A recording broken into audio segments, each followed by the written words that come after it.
Tonight, English horse Cross Counter breaks the Melbourne Cup drought for the Godolphin stable. Cross Counter's flying. The Blue Army have done it at last. Cross Counter has won the Melbourne Cup.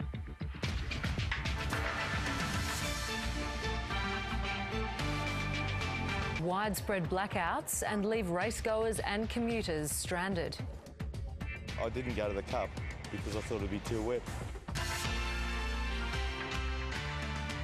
Good evening, Tamara Oudyn with ABC News. English horse Cross Counter has won the Melbourne Cup, the first British horse to do so.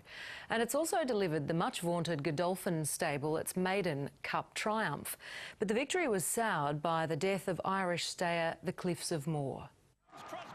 The Empire has struck back. Cross Counter's flying. The Blue Army have done it at last. For the first time in the 158-year history of the Melbourne Cup, an English-trained horse has triumphed. Cross Counter also ended a 20-year wait for the Godolphin stable, which has dominated races around the world, but never won this one. It's been on the bucket list for a long time, as we know, and I'm just in the fortunate driving seat to be able to produce these horses, and hopefully the right horses. The lightly raced 4-year-old was well back when the field turned for home. Last year's favourite Marmello surged past a Prince of Arran at the 200. But in a flash, Cross Counter burst through on the outside. Cross Counter coming at Marmello. When I asked him, he had to make up a ton of ground, and that's exactly what he did. Jockey Karen McAvoy celebrating another Cup triumph. The third Melbourne Cup.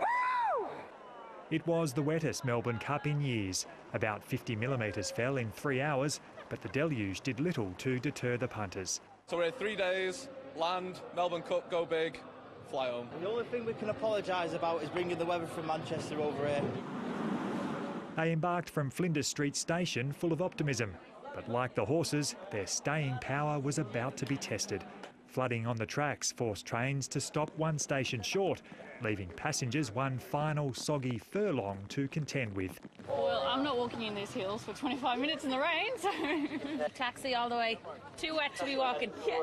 Shoes were among the first casualties, while ponchos were the must-have accessory. This is a trash bag by Gucci. Very trendy, very in at the moment. A lot of people have actually copied me today. It wasn't just the rain that frustrated the fashionistas. I actually tried to look nice, and then he's just gone and topped me, so I feel very outdone. On the turf, jockeys inspected the surface with growing unease, but others felt right at home. We just sat in the puddles, we just loved it. The weather played havoc with the bookmakers. We don't know which ones are good in the wet and which ones aren't, so it's all a bit of a guessing game.